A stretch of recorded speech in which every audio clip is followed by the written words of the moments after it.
మేమందరం కూడా గౌరవ ముఖ్యమంత్రి గారిని కలిసి మా యొక్క డిమాండ్లు కూడా మళ్ళీ కూడా వారు తెలియజేసి మా యొక్క డిమాండ్లు అంగీకరించే విధంగా కూడా మేము ప్రభుత్వ ముఖ్యమంత్రి గారికి వివరించడానికి కూడా సిద్ధంగా ఉన్నామని చెప్పి తెలియజేస్తున్నాం. యాదవ్ మహాసభ జాతీయ అధ్యక్షులు మహేష్ యాదవ్ గారు విజయవాడ రావడం జరిగింది. ఈ సందర్భంగా ఇక్కడ పాత్రికేయుల సమావేశం ఏర్పాటు చేయడం జరిగింది. అఖిల భారతీయ యాదవ్ మహాసభ జాతీయ అధ్యక్షులు మహేష్ యాదవ్ గారు. नमस्कार, मैं अभी सबको परिचय आप सभी लोगों को అలాగే రాష్ట్ర ప్రధాన కార్యదర్శి మాజీ డిప్యూటీ మేయర్ గోగుల వెంకటరమణ గారు, అట్లాగే విజయవాడ నగర అఖిల భారతీయ యాదవ్ మహాసభ ప్రధాన కార్యదర్శి శివరామకృష్ణ అడ్వకేట్ గారు, అట్లాగే జిల్లా కార్యదర్శి చింతల కృష్ణ గారు, మరియు రాష్ట్ర దేవనపైన అంకయ్య గారు, అలాగే కోస్తా జిల్లాల అధ్యక్షులు దూది బ్రహ్మయ్య గారు, అలాగే జిల్లా ఉపాధ్యక్షులు మరకా శ్రీనివాసరావు గారు, ఉత్తరప్రదేశ్ ఉపాధ్యక్షులు కైలాష్ యాదవ్ గారు తదితరులు పాల్గొనడం జరిగింది. ఈ యొక్క ప్రశ్న ఉద్దేశించి ఫస్ట్ జాతీయ అధ్యక్షులు శ్రీ మహేష్ యాదవ్ గారు మాట్లాడతారు. తర్వాత నేను లాకా వెంకటరావు యాదవ్ నేను మాట్లాడతాను. संस्कार की कमी संगत के ऊपर डिपेंड करती है कि अगर संगति व्यक्ति कहाँ बैठता है, किसके साथ बैठता है, किसके साथ उसका बोलचाल रहता है, वो व्यक्ति कैसा है, उसी आधार पर वो व्यक्ति के आचार विचार हो जाते हैं। संगति पर भी हम लोग जोर दे रहे हैं, शिक्षा पर भी जोर दे रहे हैं। शिक्षा ऐसी नहीं होनी चाहिए कि शिक्षा से केवल हम IAS IPS PCS बन जाएं। शिक्षा ऐसी होनी चाहिए कि यदि कोई लेख लिख रहा है कि रावण के 10 शीश थे, कैसे थे, असंभव, हम उस पर भी चर्चा करें और उसका एक आधार अंश निकाल करके देखें कि वे थे या नहीं थे, बहस करें। शिक्षा का मतलब ये नहीं कि जो आपने लिख दिया मैंने मान लिया। हम उस शिक्षा को उच्च स्तर शिक्षा पर लाना चाहते हैं। हम जन्म से लेकर मरण तक में एक ज्योतिषी जो कक्षा 5 फेल होता है उसके कहने पर चलते हैं, उसके कहने पर हम नामकरण करते हैं, उसके कहने पर हम नींव रखते हैं। इस तरीके से शिक्षा न होकर के हम शिक्षा को ऐसे ग्रहण करें जिससे कि हम समाज का उत्थान कर सकें और अपने देश का भी उत्थान कर सकें। ऐसी कई चीज़ों पर हमारी यादव महासभा कार्य कर रही है। मैं चाहता हूं कि आप अपने माध्यम से हमारे समाज को ये सूचित करें और इसी विषय पर हम इस विजयवाड़ा के अंदर आकर के आप लोगों के माध्यम से ये बात कहने आए हैं। विशेष करके जोर हमारा है वो है जातीय जनगणना पर यादव लिखने का। दूसरी हमारी एक मांग चली आ रही है बहुत तेज से, अहिर रेजिमेंट को लेकर के मांग चली आ रही है और इसका अंत तक जब तक सांस रहेगी अहिर रेजिमेंट की मांग बराबर बरकरार रहेगी। क्योंकि आप देख रहे हैं कि जितने भी युद्ध हुए हैं, चाहे वो कारगिल युद्ध हुआ हो, रेजांगला युद्ध हुआ हो, रेजांगला में 120 सैनिक थे, उन 120 सैनिकों में से 114 यादव सैनिक थे। लेकिन हमारा अहिर रेजिमेंट कहीं नहीं उस गाने में ये मेरे वतन के लोगों जरा याद करो कुर्बानी, उसमें कहीं यादवों का नाम नहीं आ रहा है। हम चाहते हैं कि अगर हम वीरता का परिचय देते हैं देश के अंदर तो कम से कम मेरे कंधे पर मेरा नाम होना चाहिए। मेरी यही लड़ाई है, हमारे कंधे पर अहिर रेजिमेंट का नाम लिखा जाए, जिससे हमारे समाज की आर्थिक स्थिति भी मजबूत होगी, हमारे समाज के लोग उसमें भर्ती होंगे और हम अपना वीरता का परिचय भी दे सकते हैं कि आज अगर हम यहाँ बैठे हैं यादव महासभा के नाम से, तो हमारा ये यादव महासभा के नाम से आपके पेपर के माध्यम से ये मैसेज जाना चाहिए, हमें गर्व होगा। इसी तरीके से हम अहिर रेजिमेंट की भी मांग कर रहे हैं। इन्हीं शब्दों के साथ मैं आपका बहुत बहुत धन्यवाद शुक्रिया अदा करता हूँ। అక్కడ శ్రీ వెంకటేశ్వర స్వామి దర్శనమిచ్చిందే యాదవులు. అక్కడ ఆ స్వామివారు వెలిసిన టైంలో అక్కడ దేవుడు ఉన్నాడని చెప్పేసి లోకానికి చాటింది కూడా యాదవులే. మొట్టమొదటి ఆలయం నిర్మాణం చేసింది యాదవులు. తర్వాత ఆ యొక్క మహామండపాలు కానివ్వండి, ప్రాకారాలు కానివ్వండి, ఆలయానికి సంబంధించిన అన్నీ కూడా ఆనాడు యాదవులే నిర్మాణం చేశారు. అయినప్పటికీ ఈరోజు తిరుమల తిరుపతిలో కనీసం ఒక యాదవ సమాజానికి సంబంధించిన ఒక కనీస సత్రం కూడా లేదు. అనేక మఠాలు పీఠాలు అనేకం ఉన్నాయి. అయినప్పటికీ కూడా గతంలో ఎంతో పోరాటం చేసి మేము రథయాత్ర చేస్తే 47 మంది చైర్మన్లు చేస్తే ఒక పుట్టా సుధాకర్ యాదవ్ గారికి గౌరవ ముఖ్యమంత్రి చంద్రబాబు నాయుడు గారు చైర్మన్ ఇవ్వడం జరిగింది. మేము పెద్ద ఎత్తున ఆయన కలిసి అనేక సందర్భాల్లో రిక్వెస్ట్ చేసిన సందర్భాల్లో. కాబట్టి తిరుమల తిరుపతి దేవస్థానంలో కూడా యాదవుల కోసం ఒక గెస్ట్ హౌస్ స్థలం కేటాయించాలని చెప్పేసి పాలక మండలిని అట్లాగే గౌరవ ముఖ్యమంత్రి గారిని కూడా మేము మా సభ ద్వారా డిమాండ్ చేస్తున్నాం. అట్లాగే రాష్ట్ర వ్యాప్తంగా కూడా మరి యాదవులు విద్యాపరంగా పూర్తిగా వెనుకబడి ఉన్నారు. ఏదైతే పశువుల కాపర్లుగా ఉంటూ గొర్రెల కాపర్లుగా ఉంటూ ఈ రాష్ట్రంలో విద్యకి బాగా దూరంగా ఉన్న కులం ఏదంటే యాదవ కులం. ఈ కులానికి మరి విద్య పూర్తిగా అభ్యసించాలంటే ప్రతి జిల్లా కేంద్రంలో ప్రభుత్వం తరపున హాస్టల్ భవనాలు నిర్మించాలని చెప్పేసి కూడా మేము డిమాండ్ చేస్తున్నాం.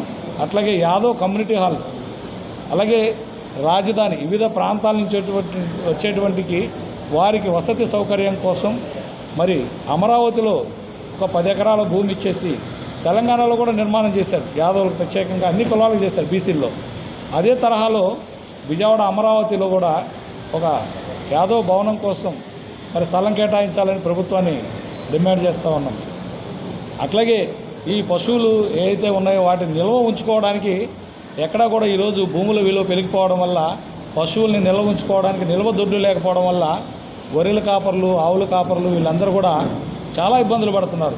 కాబట్టి ప్రతి గ్రామంలో కూడా గ్రామకంట భూములు ఉంటాయి కాబట్టి వాటిని నిల్వ చేసుకోవడం కోసం రోడ్ల మీద పెట్టడం వల్ల ఈ వాహనాలు తొక్కి అనేకం చనిపోతూ ఉన్నాయి. రాత్రులు గ్రామాల్లో కానివ్వండి, అలాగే హైవేల్లో కానివ్వండి చాలా చనిపోతూ ఉన్నాయి. ఆ సందర్భంలో నిల్వ దొడ్లు కూడా మరి ప్రతి గ్రామంలో కూడా ప్రభుత్వం ఈ గొర్రెల కాపర్లకి నిల్వ ఉంచుకోవడానికి నిల్వ దొడ్లు కూడా ఏర్పాటు చేయాలని చెప్పేసి కూడా మేము ప్రభుత్వాన్ని డిమాండ్ చేస్తూ ఉన్నాం. అట్లాగే మరి రాజకీయంగా, సామాజికంగా, విద్యాపరంగా, ఉద్యోగపరంగా అన్ని రంగాల్లో కూడా ఈరోజు అత్యధిక జనాభా కలిగిన యాదవ కులం ఈరోజు వెనకబడి ఉంది. కాబట్టి ప్రభుత్వం కూడా మరి నామినేటెడ్ పదవుల్లో కానివ్వండి, అట్లాగే ఉద్యోగ అవకాశాల్లో కానివ్వండి, వీటన్నిటిలో కూడా యాదవులకి సరైన ప్రాధాన్యత కల్పించాలని చెప్పేసి మేము ప్రభుత్వాన్ని కోరుతూ ఉన్నాం. అట్లాగే గౌరవ ముఖ్యమంత్రి మరి నారా చంద్రబాబు నాయుడు గారికి అనేక సందర్భాల్లో కూడా మా యొక్క డిమాండ్లు కూడా వారికి వివరించడం జరిగింది. గతంలో కూడా వారు ముఖ్యమంత్రిగా ఉన్నప్పుడు అనేక సందర్భాల్లో కూడా వినతి పత్రాలు ఇవ్వడం జరిగింది. यादव समाज की तरफ से नमस्कार, थोड़ा आवाज़ जय श्री कृष्णा। आवाज़ ज़्यादा थोड़ा हिंदी तो आता होगा आपको, कोई प्रॉब्लम तो नहीं? अच्छा, हमारा उद्देश्य अखिल भारतीय यादव महासभा का संगठन के बारे में पहले मैं थोड़ा परिचय दे दूं। अखिल भारतीय यादव महासभा का मैं नेशनल प्रेसिडेंट के नाते से ये महासभा 1881 में, उस समय जब जातीय जनगणना हुई थी, जातीय जनगणना से यादव समाज ने अपना इकट्ठा होने का प्रोगंडा शुरू किया, जिसमें सबसे पहले कायस्थी महासभा बनी, उसके बाद ब्राह्मण महासभा बनी। 1923 में अखिल भारतीय यादव महासभा के नाम से एक राष्ट्रीय स्तर पर संगठन का शुरुआत किया गया। तभी से लेकर अभी तक बार बार मंच के माध्यम से, चैनल के माध्यम से, आप सब लोगों के प्रयास से जातीय जनगणना की आवाज़ उठती चली जा रही, जिसको केंद्र सरकार ने अभी मंजूरी दे दी। मेरा आपके माध्यम से अपने जातीय सभी मेंबर्स को निवेदन करता हूं कि जाति गणना के कॉलम में जो कॉलम जाति का आएगा उसमें सभी लोग समाज के यादव अपना लिखें, जिससे कि हमें पता चले कि हमारे राष्ट्र में यादवों की जनसंख्या कितनी है। यादव समाज, हमारा संगठन का उद्देश्य गरीब लड़कियां जिनका परिवार असहाय है, शादी नहीं कर सकते, हमारा संगठन ऐसी लड़कियों को चिन्हित करता है जिले वाइज में। मैं अपने जिलाध्यक्ष विजयवाड़ा के सभी पदाधिकारियों से भी निवेदन करना चाहता हूं आपके माध्यम से कि वो ऐसी लड़कियों को चिन्हित करें जिनकी शादी करने लायक वो परिवार नहीं है, उनके नाम नोट करें और एक सामूहिक शादी करना चाहते हैं विजयवाड़ा में, आंध्र प्रदेश में, जहां भी भाई लाखा जी चिन्हित करेंगे। हमने अभी राजस्थान में 151 गरीब लड़कियों की शादी की, एक ही मंच के माध्यम से, एक ही प्रोग्राम में सामूहिक शादियां हुई। दूसरा हमारा उद्देश्य है कि जो बालक पढ़ने में तेज हैं और आर्थिक स्थिति से कमज़ोर हैं, ऐसे बालकों को भी चिन्हित किया जा रहा है। और हमारे साथ संगठन में ऐसे ऐसे लोग जुड़े हुए हैं जिनके कॉलेज चलते हैं। हम हर कॉलेज को 15-20 लड़के गोद में देते हैं, जिनकी पढ़ाई लिखाई से लेकर के खाना पीना सारा खर्चा वो कॉलेज उठाता है। ऐसे कई हमारे उद्देश्य हैं संगठन को लेकर के। आज हमारा संगठन 22 प्रदेशों में एक ब्लॉक स्तर पर काम कर रहा है। मेरी उम्मीदें यही हैं हमारे अपने संगठन से कि संगठन को मजबूत करते हुए स्थिति को कैसे हम, आर्थिक स्थिति को कैसे हम समाज को उठाएं, उस पर भी हम गहर चिंतन कर रहे हैं। लोग कहते हैं कि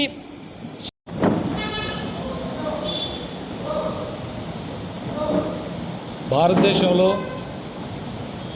సుమారుగా అంటే 25 నుంచి 27 కోట్ల జనాభా కలిగి ఉన్న యాదవుల మరి స్థితిగతుల మీద వారు ఇప్పటివరకు మాట్లాడడం జరిగింది. జాతీయ అధ్యక్షులు ప్రధానంగా వారు గతంలో మన సైన్యంలో అహీర్ అని చెప్పేసి యాదవ్ సైన్యం ఒకటి ఉండేది, అహీర్ రెజిమెంట్ అని చెప్పేసి. అది ఇందిరాగాంధీ టైంలో దాన్ని తొలగించడం జరిగింది. తిరిగి దాని మళ్ళీ అంటే యాదవుల యొక్క కులానికి సంబంధించిన అహీర్ అనేది కూడా యాదవుల ఒక భాగం. అహీర్ అంటే యాదవే, ఒక ప్రాంతంలో అహీర్ అంటారు. వారిని సైన్యంలో గతంలో తీసుకొని ఉన్నారు. తిరిగి మళ్ళీ వారిని సైన్యంలోకి తీసుకుంటే ఈ దేశంలో ఏదైతే ఆర్మీ వీళ్ళంతా ఎట్లయితే మన దేశ రక్షణ కోసం పనిచేస్తున్నారో ఈ కమ్యూనిటీ గతంలో కూడా చేసేది. అంటే రావు తులారాం యాదవ్ అని చెప్పేసి ఫ్రీడమ్ ఫైటర్ ఉండేవారు. ఆయన ఆనాడు 1857 అంటే ప్రథమ స్వాతంత్ర సమర అప్పుడు 5,000 మంది ఆయన సైన్యాన్ని పంపించడం కూడా జరిగింది గతంలో. అట్లాగే వాళ్ళందరూ కూడా దేశ సేవ కోసం పనిచేసే వాళ్ళు కాబట్టి ఇప్పటికైనా ఈ ప్రభుత్వం మరి అహీర్ రెజిమెంట్ని పూర్వం ఏదైతే ఉందో దాన్ని యథాతథంగా కొనసాగించాలని చెప్పేసి దేశవ్యాప్తంగా కూడా అనేక రాష్ట్రాల్లో పర్యటనలు చేసి మరి కేంద్ర ప్రభుత్వాన్ని డిమాండ్ చేస్తూ ఉన్నారు. అందులో భాగంగా మరి ఆంధ్రప్రదేశ్ విషయానికి వస్తే ఆంధ్రప్రదేశ్లో కూడా యాదవ్ సమాజం మరి ఆవులను అలాగే గొర్రెలు మేకలను పెంచుతూ ఈ సమాజానికి అంటే ఎంతో సేవ చేస్తున్నారు. పాలు, పెరుగు, నెయ్యి, వెన్న, మాంసం ఈరోజు మనకి అంటే ఉదాహరణకి కలుషితం లేని ఆహారం మన మానవులకి అందిస్తున్న కులం యాదవ్ కులం. మొట్టమొదట కూడా ఈ ఆవుల్ని కనిపెట్టి ఆవు నుంచి పాలు తీయడం కూడా దాని మొట్టమొదట కనిపెట్టింది కూడా యాదవులే. కాబట్టి ఈరోజు ఆంధ్రప్రదేశ్ విషయానికి చూసుకుంటే ఈ గొర్రెల కాపర్లుగా ఉన్నటువంటి వారు వలసలు వెళుతూ ఏదైతే ట్రైబల్స్ కంటే కూడా దారుణంగా ఆ యొక్క పశువులను మేపడం కోసం వలసలు వెళుతూ చాలా దీనస్థితిలో ఉన్నారు. వీరికి ప్రభుత్వం ఏదైతే గొర్రెల కాపర్లుగా ఉన్నటువంటి వారికి ప్రభుత్వం చేయూతనిచ్చి వారికి మరి ఒక బీమా సౌకర్యం లాంటిది కూడా కల్పించి గొర్రెలకి అదేవిధంగా వాటి కొనుగోలుకి కూడా సబ్సిడీ ఇచ్చేసి ప్రభుత్వం చేస్తే ఆ యొక్క వృత్తి ఇంకా అంతరించిపోకుండా ఈ మానవులకి ఇంకా ఉపయోగపడే విధంగా ఈరోజు మాంసం దొరకాలంటే కూడా చాలా కష్టంగా ఉంది. అది రాత్రి పగలు వర్షం వచ్చినా ఎండ వచ్చినా మరి అడవులంబడి తిరుగుతూ కూడా వారి యొక్క జీవన విధానం పూర్తిగా వాళ్ళ కాళ్ళు కూడా వంకరలు పోయి ఉంటాయి. రోజంతా కూడా నిలబడి ఈ సేవ చేయడం వల్ల కాపర్లుగా ఉండడం వల్ల కనీసం వాళ్ళ కుటుంబంలో వివాహం జరిగితే కూడా ఆ రోజు కూడా ఆ పశువులను తీసుకెళ్లే పరిస్థితి ఉంది. అట్లాంటి దీనస్థితిలో గ్రామాల్లో ఉన్నటువంటి యాదవులు 80% ఈరోజు ఇబ్బందులు పడుతున్నారు. కాబట్టి ప్రభుత్వం వారికి సహాయం చేయాలని చెప్పేసి కూడా మేము ప్రభుత్వాన్ని డిమాండ్ చేస్తున్నాం. అలాగే మరి ఎంతో చరిత్ర కలిగిన నమస్కారం. ఈరోజు అఖిల భారతీయ యాదవ మహాసభ ప్రెస్ మీట్ ముఖ్య ఉద్దేశం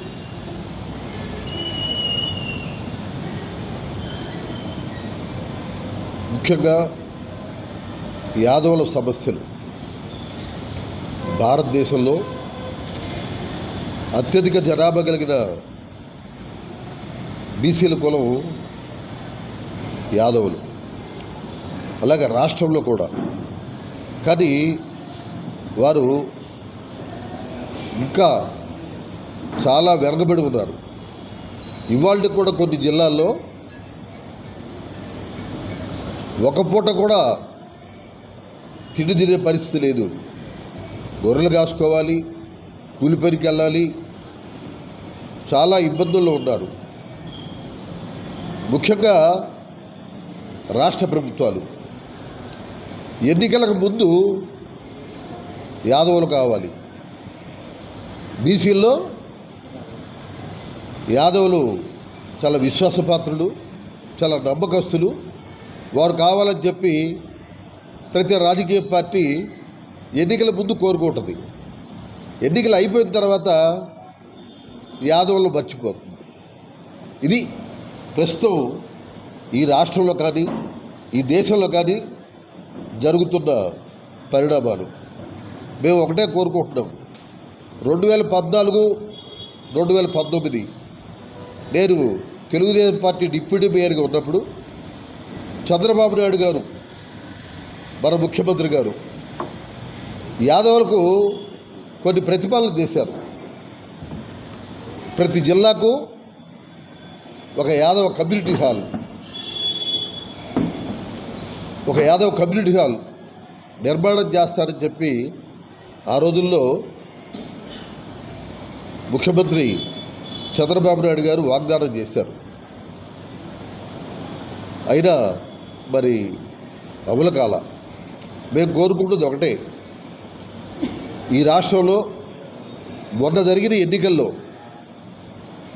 యాదవులు తెలుగుదేశం పార్టీని అత్యధిక మెజార్టీతో గెలిపించడం జరిగింది. యాదవులు ఎంతో ఆశతో ఎదురు చూస్తున్నారు. మాకు ఏదైనా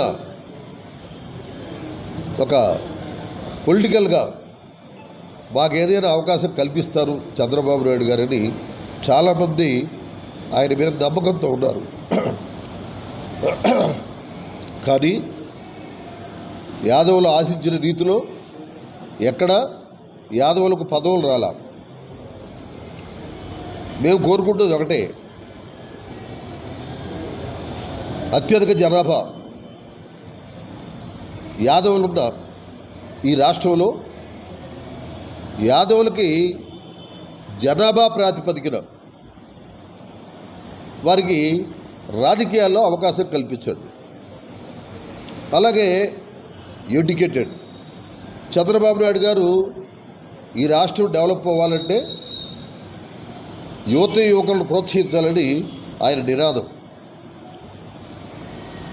అలాగే యాదవులు చాలామంది యూత్ డిగ్రీలు చదివి బీటెక్ ఎంటెక్లు చదివి వాళ్ళు నిరుద్యోగులుగా ఉన్నారు. వారికి అవకాశం కల్పించండి అని చెప్పి ఈ సందర్భంగా నేను చంద్రబాబు నాయుడు గారిని మనవి చేస్తున్నా. అలాగే ఈరోజు మా జాతీయ అధ్యక్షుడు గౌరవనీయులు మహేష్ యాదవ్ గారు ఆయన విజయవాడ రాక సందర్భంగా, అలాగే మా రాష్ట్ర అధ్యక్షుడు